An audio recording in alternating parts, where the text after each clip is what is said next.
आज के वीडियो में हम लोग जानेंगे प्रश्नावली 3.3 क्लास 10th का एनसीईआरटी क्वेश्चन जो दो चर वाले रैखिक समीकरण युग्म चैप्टर से लिया गया। आइए वीडियो को हम लोग स्टार्ट करते हैं। जैसे इसमें पहला क्वेश्चन बोल रहा है कि निम्न समीकरण के युग्म को विलोपन विधि तथा प्रतिस्थापन विधि से हल कीजिए और कौन सी विधि अधिक उपयुक्त है। और पहला क्वेश्चन दिया कि x + y = 5 और 2x - 3y = 4। तो देखिए इसको हम लोग हल कैसे करेंगे। सबसे पहले हम विलोपन विधि से हल करते हैं। कौन विधि? विलोपन विधि। तो यहाँ पे लिख लेंगे हम विलोपन विधि।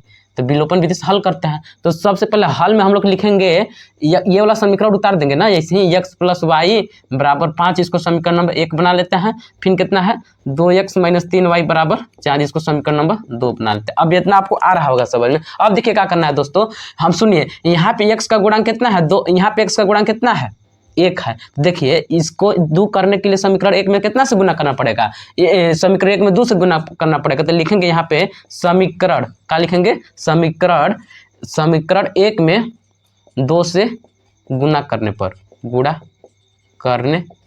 तो गुना कीजिएगा तो क्या हो जाएगा 2x प्लस इसमें भी 2 गुना करेगा 2y = 5 दूना 10, इसको समीकरण नंबर 3 बना लीजिए। ठीक, अब क्या करते हैं ना, समीकरण देखिए समीकरण 2 में से समीकरण 3 को घटा देते हैं। जब घटा देंगे तो ये वाला हमारा 0 हो जाएगा, तो घटा देते हैं। समीकरण 2 में से समीकरण 3 को घटाने पर तो घटाते हैं हम लोग। जब घटाएंगे तो ये वाला पहले लिख लेते हैं यहाँ पे 2x - 3y = 4। और यहाँ पे क्या है 2x + 2y = 10। इसको जब घटाते हैं तो इन लोग का चिन्ह बदल जाता है। जैसे ये प्लस में तो माइनस में, ये भी प्लस है तो माइनस में, ये भी प्लस में है तो माइनस में, तो ये से ये कट जाएगा तो माइनस माइनस क्या हो जाएगा प्लस माइनस 5y हो जाएगा बराबर 10 में से 4 घटाएंगे कितना बचेगा -6, माइनस से माइनस काट दिया, y का मान कितना निकल गया 6/5।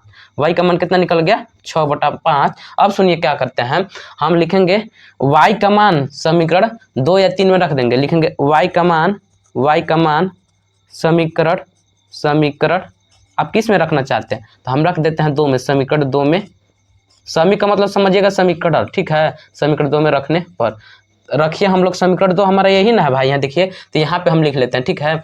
तो समीकरण 2 में है 2, ठीक।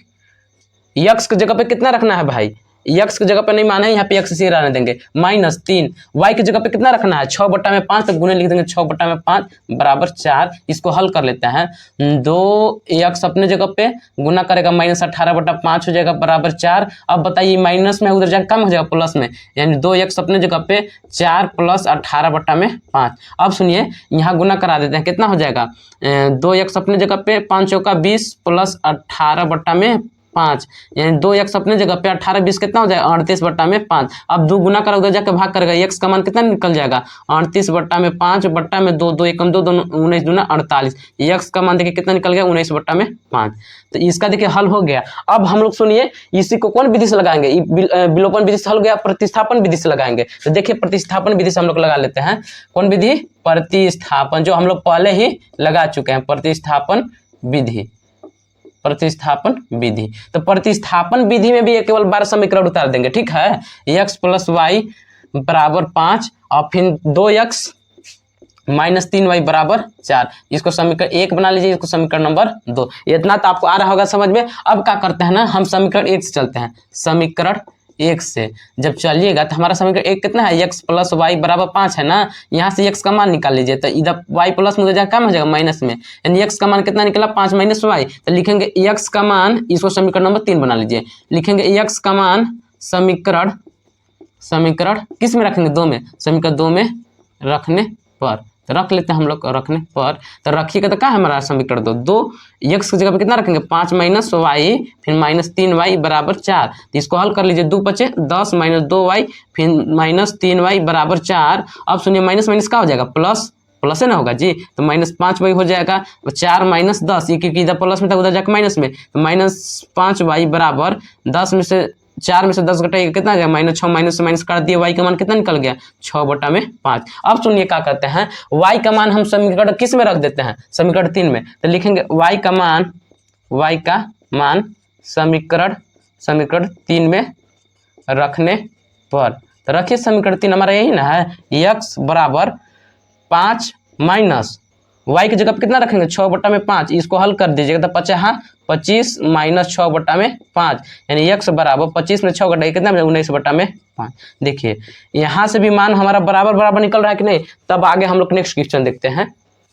+4y बराबर 10 और 2x माइनस 2y बराबर 2। तो देखिए इसको हम लोग हल कर लेते हैं। तो हल करने में सबसे पहले हम कौन विधि से चलेंगे, विलोपन विधि से सबसे पहले लगाएंगे ना। तो हम विलोपन विधि से पहले लिख लेते हैं यहाँ पे विलोपन विधि ना, विलोपन विधि। तो लगाइए हम लोग विलोपन विधि से लगाते हैं। हल में एक बार समीकरण को उतार लेंगे। जैसे यहाँ पे 3x + 4y बराबर 10, इसको समीकरण नंबर 1 बना लेते हैं। अभी 2x माइनस 2y बराबर 2, इसको समीकरण नंबर 2 बना लेते हैं। अब ध्यान समझिएगा, यहाँ पे x² का गुणांक 2, यहाँ पे x² का गुणांक 3 है। यहाँ पे देखिए y का गुणांक 4 है, यहाँ पे y का गुणांक कितना है 2। तो बताइए ना, अगर हम समीकरण 2 में 2 से गुना कर देंगे तो यहाँ पे बराबर हो जाएगा कि नहीं। तो यही बतिया हम लिख रहे हैं यहाँ पे। समीकरण किस में 2 में कितना से गुना करने पर, 2 से गुणा करने पर। तो गुना कीजिए ना, तो यहाँ पे गुना कीजिएगा तो 2 दूना 4x माइनस 4y बराबर 4, इसको समीकरण नंबर 3 बना लीजिए। ठीक है। अब क्या करते हैं, समीकरण 3 में से समीकरण 1 को घटा देते हैं, या समीकरण 1 में से समीकरण 3 को घटाइए। तो देखिए सुनिए, घटाएंगे कि जोड़ेंगे, ध्यान समझिएगा। जब यहाँ पे प्लस है यहाँ पे माइनस है, यानी समीकरण 1 और 3 को जोड़ेंगे घटाएंगे तो हमारा जुड़ जाएगा भाई। तो हम लिख देते हैं समीकरण, क्योंकि हम जोड़ेंगे तो ये वाला हमारा 0 हो जाएगा। तो लिखेंगे समीकरण 1 व समीकरण 3 को क्या करने पर, जोड़ने पर। तो लिख लेते हैं हम लोग, जोड़ देते हैं। तो समीकरण 3 को उतार लेते हैं। 3x पहले लिख लेते हैं समीकरण 1 को, 3x + 4y बराबर 10, फिर हो जाएगा 4x माइनस 4y बराबर 4। अब इसको हम लोग जोड़ देते हैं। जोड़ेंगे तो कोई चीज़ नहीं बदलता है भाई, याद रखिएगा। तो देखिए 4 3 कितना हो जाएगा 7x, ये वाला 0 हो जाएगा ना, 0 ना हो जाएगा, यहाँ पे माइनस रहेगा, सॉरी। अब ये वाला यहाँ पे 10 और 4 14 हो जाएगा, यानी x का मान निकालेंगे 7 × 7 7 दूना 14, x बराबर 2। अब क्या करते हैं, x का मान हम लोग समीकरण 1 या 3 में रख देते हैं। x का मान समीकरण किस में रखेंगे, 1 में रखने पर। तो जब रखिएगा समीकरण 1 में, तो हमारा समीकरण 1 ही ना है भाई। 3 x की जगह पे कितना रखेंगे 2, फिर +4y बराबर 10, इसको जब गुना कीजिएगा तो 3 दूना 6 + 4y बराबर 10, इधर 6 प्लस में उधर जाके माइनस में, यानी 4y बराबर 10 माइनस 6। 10 में से 6 घटेगा कितना बचेगा 4, यानी 4y बराबर, y से काट दीजिएगा, 4 से 4 कट जाएगा, यानी y का मान 1। देखिए x का मान 2 और y का मान 1। अब हम लोग इसको कौन विधि से लगाएंगे, प्रतिस्थापन विधि से। कौन विधि, प्रतिस्थापन विधि से लगाते हैं। तो प्रतिस्थापन विधि से लगाते हैं भाई। तो प्रतिस्थापन विधि में भी ये वाला समीकरण बना लेंगे। ठीक है। यहाँ पे 3x + 4y बराबर 10, और यहाँ पे क्या दिया है 2x माइनस 2y बराबर 2, इसको समीकरण नंबर 1 बना लेते हैं, इसको समीकरण नंबर 2 बना लेते हैं। ठीक है।